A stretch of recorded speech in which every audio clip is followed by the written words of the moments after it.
Hi, പുതിയൊരു വീഡിയോയിലേക്ക് സ്വാഗതം. ഈ വീഡിയോ ഹൈറിനെ കുറിച്ച് തന്നെയാണ്. എല്ലാവർക്കും എൻ്റെ ഹൃദയം നിറഞ്ഞ ഓണാശംസകൾ. അപ്പോൾ എന്തൊക്കെയാണ് സംഭവിക്കുന്നതെന്ന് ചോദിച്ചാലേ, ഇപ്പോൾ ചില ആൾക്കാർക്കൊക്കെ കാര്യങ്ങളൊക്കെ മനസ്സിലായി തുടങ്ങിയിരിക്കുന്നു എന്നുള്ളതാണ് ഏറ്റവും വലിയ കാര്യം. എന്തായാലും അതിൻ്റെ ആ ഒരു കൂട്ടുപ്രതികളാണ് ഇവരൊക്കെ. ഇപ്പോൾ മനസ്സിലായി കഴിഞ്ഞാലും, ഇപ്പോൾ ക്ലെയിം പെറ്റീഷൻ കൊടുത്തു കഴിഞ്ഞാലും, ഇപ്പോൾ ഇതിനെ തള്ളിപ്പറയുന്നവർ ആരായാലും ഇവരൊക്കെ ഇതിൻ്റെ കൂട്ടുപ്രതികളാണ്. ഈ ഒരു 3 വർഷത്തോളമാകുന്നു.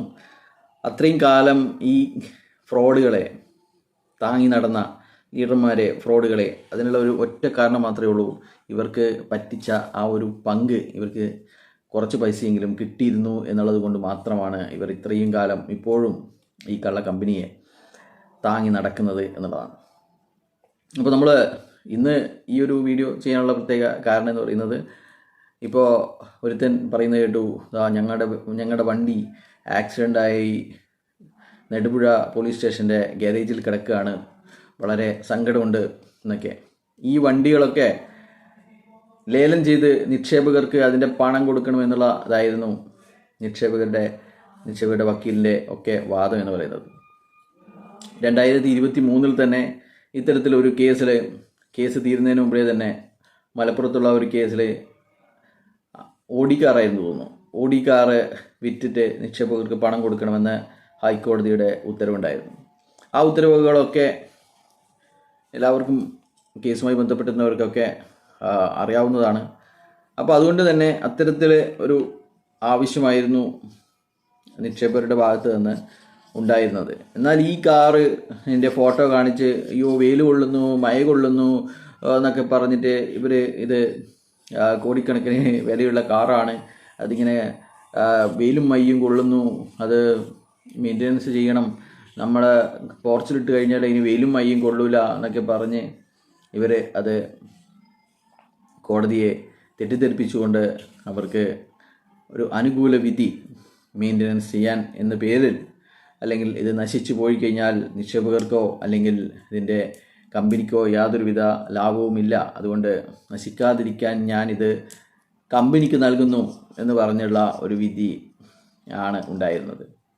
എന്നാൽ അതിനുശേഷം ഇവർ അത് വാടക കൊടുക്കാനും അതിൽ നിന്ന് വരുമാനം ഉണ്ടാക്കാനും ഇപ്പം അവസാനം പിന്നെ എന്തായാലും അവരുടെ അസറ്റല്ല അതൊന്നും, എന്തായാലും അത് സർക്കാരിൻ്റെ കൈകളിലേക്ക് പോകാനും അല്ലെങ്കിൽ ലേലം ചെയ്യാനും ഉള്ളതാണ്. അതുകൊണ്ട് തന്നെ അതിന് അത്രമാത്രം പ്രാധാന്യം മാത്രമേ അവർ കൊടുത്തിട്ടുണ്ടായിരുന്നു. അങ്ങനെയാണ് ഇത് ആക്സിഡൻ്റ് ആവുന്നതും ഇപ്പോൾ ഈ കോലത്തിൽ നെടുപുഴ പോലീസ് സ്റ്റേഷനിൽ കിടക്കുകയും ചെയ്യുന്നത്. ഇതിനു മുന്നേ തന്നെ കമ്പനിയുടെ മുൻവശത്ത് ഓടിക്കാൻ പറ്റാത്ത തരത്തിലുള്ള ഗുഡ്സ് ഓട്ടോ, അത് വാഹനമോഷ്ടാക്കൾ അവിടെ നിന്ന് എടുത്തുകൊണ്ട് പോവുകയും അവസാനം അതിൽ പ്രതിയായിരുന്നവർ പോലീസ് തമിഴ്നാട്ടിലേക്ക് ഇത്തരത്തിലുള്ള വാഹനങ്ങൾ മോഷ്ടിച്ച് കടത്തി അവിടെ നിന്ന് പാർട്സാക്കി വിൽപ്പന നടത്തുന്ന സംഘത്തിൻ്റെ കൈകളിലേക്ക് ഇതെത്തുകയും അതുപോലെ തന്നെ അപ്പോൾ ഇതിൽ പോലീസ് പിടിച്ച സമയത്ത് ഇവരുമായിട്ട് ഈ കമ്പനിയുമായി ബന്ധപ്പെട്ട ഒരാൾ, ഡ്രൈവറായിരുന്ന ഒരാൾ ആ കൂട്ടത്തിൽ ഉണ്ടാവുകയും ചെയ്തിരുന്നു. ഇതൊക്കെ പത്രത്തിൽ വന്ന കാര്യമാണ്. എന്നിട്ടും ഇവരൊന്നും പഠിച്ചിരുന്നില്ല. ഇവരുടെ മോഡസ് ഓഫ് ഓപ്പറാൻഡി, ഇവരുടെ രീതികൾ ഇങ്ങനെയാണ് എന്ന് നമ്മളൊക്കെ പലവട്ടം പറഞ്ഞിട്ടും ഇവർക്കൊന്നും വിശ്വാസം ഉണ്ടായിരുന്നില്ല. അപ്പോൾ ഇതിൻ്റെ CEO വരുമാനം കണ്ടെത്തിയിരുന്നത് ഈ ആഡംബര കാറുകൾ ഉപയോഗിച്ചാണ് എന്നുള്ളത് പകൽ പോലെ എല്ലാവർക്കും അറിയാവുന്നതാണ്, പകൽ പോലെ വ്യക്തവുമാണ്. വേറെ ഒരു കാര്യം എന്ന് പറയുന്നത്, എന്നാൽ ഇതിൽ നിന്നൊക്കെ വ്യത്യസ്തനാണ് നമ്മുടെ പ്രതാപൻ മുതലാളി ഇത്തരത്തിലുള്ള കാറുകളൊന്നും തന്നെ ഉപയോഗിക്കാറില്ല. പ്രതാപൻ ഇപ്പോഴും വാടകയ്ക്ക് വിളിച്ചും ഊബറും ഒക്കെയാണ് വിളിക്കുന്നത്. വേറൊരു കാര്യം എന്ന് പറയുന്നത്, ഇപ്പോൾ ലേലം വിളിയാണ്. കണ്ണൂർ ആരൊക്കെയുണ്ട്, കോഴിക്കോട് ആരൊക്കെയുണ്ട്, മലപ്പുറം ആരൊക്കെയുണ്ട്, പത്തനംതിട്ട ആരൊക്കെയുണ്ട്, തിരുവനന്തപുരം ആരൊക്കെയുണ്ട് എന്നൊക്കെ പറഞ്ഞിട്ടുള്ള ലേലം വിളികളാണ്. അപ്പോൾ എന്തിനാണെന്ന് ചോദിച്ചു കഴിഞ്ഞാൽ കലക്ട്രേറ്റിൽ പോകാനാണ്, ക്ലെയിം പെറ്റീഷൻ കൊടുക്കാനാണ് എന്നൊക്കെ.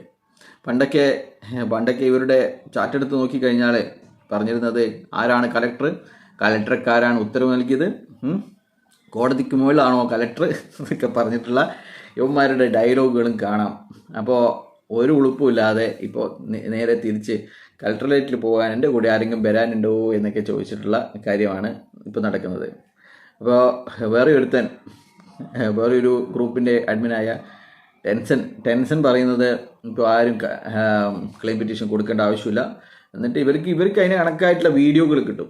ഏതോ കലക്ടറ കോടതിയിൽ വിളിച്ചിട്ട് കോടതി അദ്ദേഹത്തെ ശകാരിക്കുന്ന വീഡിയോകളൊക്കെ ഇട്ടിട്ട് കണ്ടോ, ഇതുപോലെ തൃശ്ശൂർ കലക്ടറെയും വിളിച്ച് ശകാരിക്കുന്ന ദിവസം വിദൂരമല്ല എന്നൊക്കെ പറഞ്ഞിട്ടുള്ള തള്ളുകളാണ് ഓമ്പിക്കയും ഇതുപോലെയുള്ള ആൾക്കാരൊക്കെ ഇടുന്നത്. അപ്പോൾ ഇവരോടൊക്കെ പറയാനുള്ളത്, ഇതൊക്കെ കോടതി പറഞ്ഞിട്ടാണോ ഈ കലക്ടറൊക്കെ ചെയ്യുന്നത്? കോടതി പറഞ്ഞിട്ടാണ്, കോടതിയാണ് പറഞ്ഞിരുന്നത്. എവിടെ ക്ലെയിം ലിസ്റ്റ്, എവിടെ ക്ലെയിം ലിസ്റ്റ് കൊണ്ടുവരൂ, ക്ലെയിം ലിസ്റ്റ് തയ്യാറാക്കൂ എന്നൊക്കെ പറഞ്ഞിരുന്നത് കോടതിയാണ്. ക്ലെയിം ലിസ്റ്റ് ഇല്ല, ഇതുവരെ ഉണ്ടാക്കിയിട്ടില്ല, അതുകൊണ്ട് തന്നെ എല്ലാ പൈസയും നമുക്ക് വേണം എന്നൊക്കെ പറയുന്നത് കമ്പനിയുടെ വക്കീലാണ്. ക്ലെയിം ലിസ്റ്റ് ഉണ്ടാക്കാൻ പറഞ്ഞത് കമ്പനിയാണ്. ക്ലെയിം ലിസ്റ്റ് ഉണ്ടാക്കാൻ പറഞ്ഞത്, ഉണ്ടാക്കൂ എന്ന് പറഞ്ഞത് കോടതിയാണ്. അതിൻ്റെ അടിസ്ഥാനത്തിലാണ് കലക്ടർ, ആദ്യം തൃശ്ശൂർ കലക്ടറും കോമ്പറ്റന്റ് അതോറിറ്റിയുടെ നിർദ്ദേശപ്രകാരം തൃശ്ശൂർ കലക്ടറും 2 പ്രാവശ്യം തൃശ്ശൂർ കലക്ടറും പിന്നെ മറ്റ് ജില്ലാ കലക്ടർമാരും ക്ലെയിം പെറ്റീഷൻ സ്വീകരിക്കാൻ തുടങ്ങിയത്. എന്നാൽ ആ സമയത്ത് പോലും ക്ലെയിം പെറ്റീഷൻ കൊടുക്കാതെ വെറും 239 പേർ മാത്രമാണ് ക്ലെയിം പെറ്റീഷൻ കൊടുത്തിരുന്നത്. ഇപ്പോൾ അവന്മാർ പയങ്ങാടി ഉണ്ടോ, തൃശ്ശൂരുണ്ടോ എന്നൊക്കെ ചോദിച്ച്, അല്ലെങ്കിൽ കണ്ണൂർ ഭാഗത്ത് ആരെങ്കിലും ഉണ്ടോ എന്നൊക്കെ ചോദിച്ച് നടക്കുകയാണ്. എന്തുകൊണ്ട് ഇവർക്ക് ആരെങ്കിലും ഉണ്ടെങ്കിൽ മാത്രമേ ഇവർക്ക് കളക്ടറേറ്റിലൊക്കെ പോയിക്കൂടൂ എന്നുള്ളതാണ്. അപ്പോൾ 100 കണക്കിന് ക്ലെയിം പെറ്റീഷൻസുകൾ ഇപ്പോൾ സമർപ്പിക്കുന്നുണ്ട്. എന്തായാലും ഇവർക്ക് പണം കിട്ടട്ടെ എന്ന് തന്നെയാണ് പറയാനുള്ളത്. എന്തായാലും ഇവരുടെ പണമാണ്, ഇത് ഇങ്ങനെ നശിച്ചു പോകുന്നതിനെക്കാട്ടും നല്ലത് ഇവർക്ക് പാഠം പഠിച്ചിട്ടുണ്ടെങ്കിൽ ഇവർക്കത് കിട്ടട്ടെ. എന്തായാലും നമ്മൾ പറഞ്ഞതൊക്കെ സത്യമായിരുന്നെന്നും ഇതൊക്കെ ഇവരെക്കുറിച്ച് അറിവുള്ളത് കൊണ്ടാണ്, ഇവരുടെ രീതികൾ, ഇവർ ആരായിരുന്നു എന്ന്, ഇവർ ഇങ്ങനെയൊക്കെയാണ് ചെയ്യുന്നത് എന്ന് അറിയുന്നത് കൊണ്ടാണ് ഇതൊക്കെ പറയാൻ സാധിക്കുന്നത്. അല്ലാതെ നമ്മൾ കബഡി നിർത്തിയോ അല്ലെങ്കിൽ ഇതൊന്നും വലിയ ദിവ്യദൃഷ്ടി കൊണ്ടോ പറയുന്നതല്ല. ഇതൊക്കെ ഇങ്ങനെയൊക്കെ ആയി തീരുകയുള്ളൂ. അപ്പോൾ എന്തായാലും കേസ് വലിച്ചു നീട്ടുക എന്നുള്ള തന്ത്രമാണ്. അത് നിക്ഷേപകർ വേണം അതിന് തടയിടാൻ വേണ്ടിയിട്ട്. നിങ്ങളെല്ലാവരും ഒന്നിച്ച് നിൽക്കണം. എന്നാൽ മാത്രമേ ഈ കേസ് വലിച്ചു നീട്ടുന്നതും ഈ കേസിൽ എത്രയും പെട്ടെന്ന് തീരുമാനം ഉണ്ടാക്കാനും സാധിക്കുള്ളൂ. നിങ്ങളെല്ലാവരും തന്നെ ഒരുമിച്ച് നിൽക്കുക എന്നാണ് പറയാനുള്ളത്. അപ്പോൾ ഒരു ഉളുപ്പുമില്ലാതെ സൂമിൽ വന്നിട്ട് ഞാൻ നിങ്ങളുടെ അച്ഛനാണ് അമ്മയാണ് എന്നൊക്കെ പറയുമ്പം നിങ്ങൾക്കൊക്കെ തീരെ ഉളുപ്പ് കെട്ടവരായി പോയോ എന്നാണ് നിക്ഷേപകരോടും ചോദിക്കാനുള്ളത്. അവരെ താങ്ങിയെടുക്കുന്ന സൊസൈറ്റിക്കാർക്ക് മറ്റൊരു ലക്ഷ്യമാണ്, അവരെ ലീഡർമാരുടെ ഒരു കൂട്ടായ്മയാണ്. ക്ലെയിം വരാതിരിക്കാൻ കേസ് നീട്ടിക്കൊണ്ടു പോകേണ്ടത് ഈ സൊസൈറ്റിയുടെ ആവശ്യമാണ്. അല്ലെങ്കിൽ ഈ സൊസൈറ്റിയെ തീറ്റിപ്പൊറ്റുന്ന ലീഡർമാർക്കെതിരെ പരാതി വരും, അവർ അതിൽ പ്രതിയാവും എന്നുള്ളതാണ് പറയാനുള്ളത്. ബൈ.